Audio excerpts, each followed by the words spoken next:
calm at half time because we knew that the attitude and we were playing well. It's just little mistakes and errors that were, costing us really. With when you got Dan Carter there and a couple of players went against us, it just really, at half time we're just really pleased with our leadership. Led by Kevy.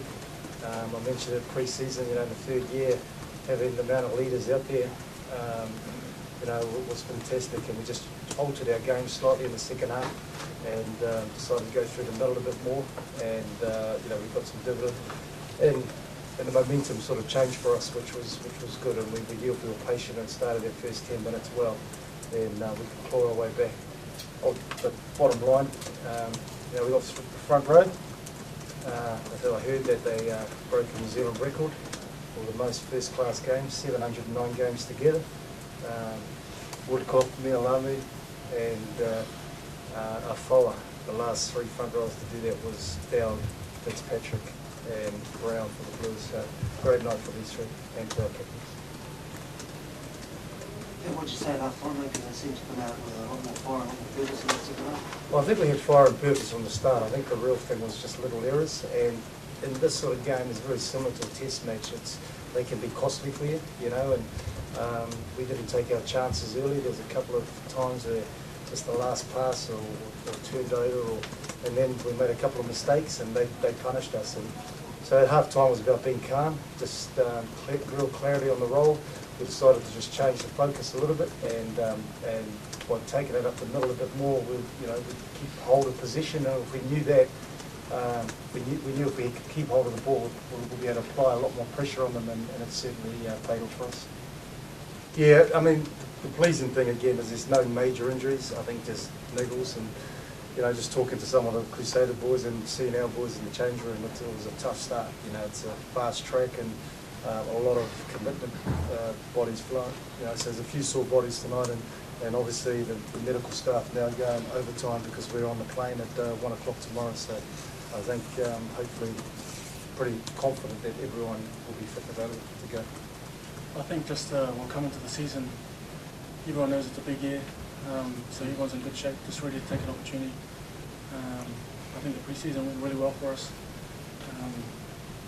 I think we've been back a little bit longer than what we have been in the past, so it's been a good chance for us to really gel together as a team. So you can't that time's really important. You can't underestimate how important it is.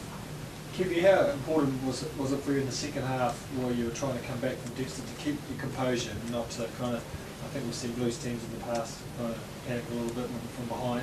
How important to keep that composure? I think just, I think when I think back to the game, look across the team, everyone's quite composed. I think some real good talk out there. Just really working our way back with 3 points at a time. Just the points that came our way. I think we've done really well to execute there. So I think with a team like Crusaders, a good defensive team, we take the points available, and we're just able to slowly nudge our way back into the game. Really good sideline team, and as we're going through, we had a plan. I mean, the plan was him. I thought Kevin might only have 60 in him, and as I was watching him and the work that he was doing, and he could stay up. Ali had a plan at half time, roughly, and he kept going well. So. Joe, the story with Joe, he twinged his hammy slightly in the week, so he was touch and go. And obviously, game one, the last thing we needed him out for 3 weeks, and so we were comfortable Sherwin was going to come at some stage and make an impact. But Chris Lowry stepped up in a big way tonight. Probably his best game, you think? Yeah, I mean, he is in great condition. And last week, he made a couple of errors early on, but a lot of faith in him because. I said to him that you got 7 guys up front who played 519 games, 1 to 7 for the Blues collectively, and for him it's just concentrate on his role, and told him I had a lot of faith in him and just believe in himself. And he had a tough year last year with his mum passing away and meningitis and niggles, and he's coming back to the form we saw in his debut in 2009.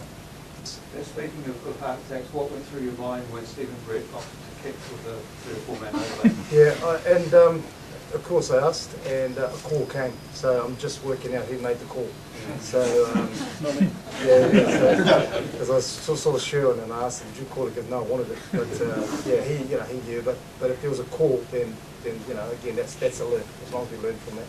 Key as a group, we've for 2 years as you go through, and it was no different when I was at Auckland. As you go through, as you get to know the players, you're trying to get a game that's winning rugby. And I know everyone seems probably thinking, well, what are they going to do next week? What's going to happen next week? Up, down, and for us as a group, it's ensuring that that the balance is in our game. We can't, like I said earlier, you can't just throw the ball around. You've got to suss out what's going on. Now to do that, obviously it comes down to relationships. And like I said, we've only got 2 new guys to Super Rugby, and the amount of experience we had, then they're making good decisions. Last year, the year before, certainly my first year, there was 17 new guys. And, so they're making decisions that probably weren't the best, and that's what we're building on as a group, and that's what we spent a lot of pre-season, is our decision-making in different areas of the field. You're confident that up and down scenarios have been in the past? Well, that's what we're working towards, for the boys came straight in, great, it was a good win, everyone's happy, but now you can see the ice going on, everyone's talking about, right, let's get the job done, and we've been doing that day to day, because we realise, everyone asks you how you're going to fix the consistency, we realise it has to be done every minute that we're here, and again, it helps when you've got so much leadership in the team.